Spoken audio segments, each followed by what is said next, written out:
That's right. He couldn't even pronounce the word America. Take a look. It's frustrating. It's inconvenient. And it's bad for the environment.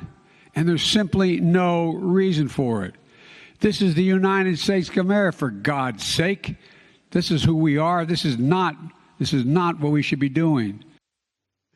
The United States of Scheiner. Got it. Joining me now to weigh in, director at MRC TV, Eric Scheiner.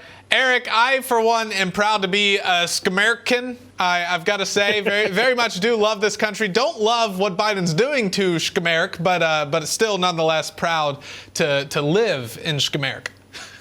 Well, you came up with a schemeric. You went to the internet. People were coming up with all kinds. The United States of Alvin Kamara, the United States of Gamora, the United States of Kamala. But whatever it is that's going on in this country, we shouldn't be doing it. Not in this country, according to Joe. But Joe, idea of the one word that would probably describe these United States is what was it?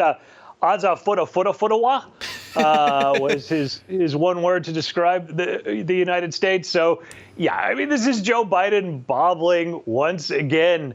It's sometimes painful to watch him try to say in a complete sentence. Yeah, it really is. And, every time, I have to keep up with the news very closely throughout the day. And every time I know Biden's giving a speech, I just wait. I'm like, I'm going to go off Twitter for an hour or two and log back on, and just endless scrolling of all the Biden gaffes, all the Biden stumbles and fumbles. I think he tried the whole "we the people" line again and bumbled through that one in the same speech. Could be another speech that I'm confusing with. You know how it goes.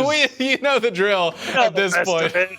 I also want to talk. I also want to talk about this. Brian Stelter. We've talked about him. You and I have, Eric. Brian Stelter. He was fired from CNN, dishonorably discharged, you might say, and he is now going to be at Harvard as a democracy fellow to talk about the threats to American democracy. Eric, your thoughts on this? The former Reliable Sources host is going to be talking about democracy at Harvard.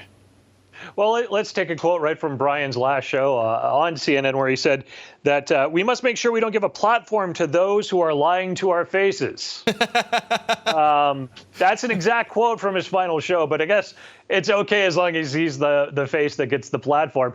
It seems that even in Beantown, they have a soft spot for potatoes. Brian's going to end up there. This is not unusual to see, this kind of leftist activism go into the institutions of academia.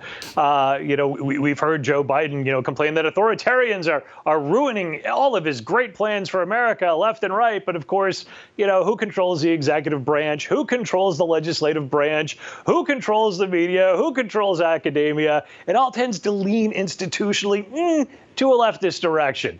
So it's not really surprising that Brian ended up here. I guess it's better than Jeffrey Toobin from CNN, who ended up doing some legal analysis on a golf podcast, I heard. So, God forbid Jeffrey Toobin ever become an instructor at any university. Hopefully another pandemic doesn't hit and the kids have to go to Zoom class. That would be very bad news. You might want to drop Jeffrey Toobin's class if that ever happened. But Brian Stelter, I'm a little surprised, I've got to say, to see Harvard invite him on board, because he's a white guy. I thought that was like death penalty stuff at Harvard University, being caught on campus as a white guy there. That's a high crime. But he's chanting the leftist media mantra, and that's exactly what they want to amplify. In fact, a lot of Republicans have already said, hey, I'll go and be a guest lecturer at Brian's class. I don't think Brian's going to invite them. There's a small carve-out in their diversity quota for, no white guys allowed unless you worked at CNN, I suppose. Last thing I want to get to, Eric, we've also had you on, unfortunately, to talk about this. We're going to talk about it one more time. Hillary Clinton's new documentary movie, whatever you want to call it, Gutsy, is out. We have a clip of Hillary and Chelsea Clinton talking about WAP, the infamous song. I think it's by Cardi B. I'm glad that I can't say that definitively, but let's listen to this clip of them talking about the infamous song WAP.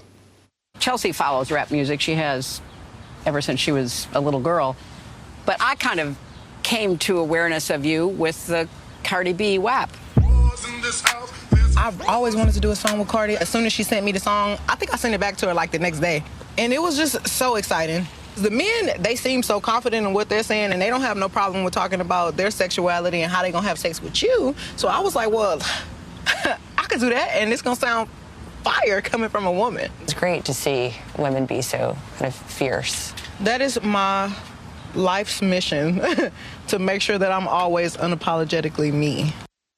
I just cannot get over the optics of having Cardi B sitting there across from Hillary Clinton, or Megan Thee Stallion, I'm being told in my ear. Cardi, I don't even know who these people are. You have Cardi B, Nicki Minaj, Megan Thee Stallion. They're all one and the same to me. Sitting there across from Hillary Clinton.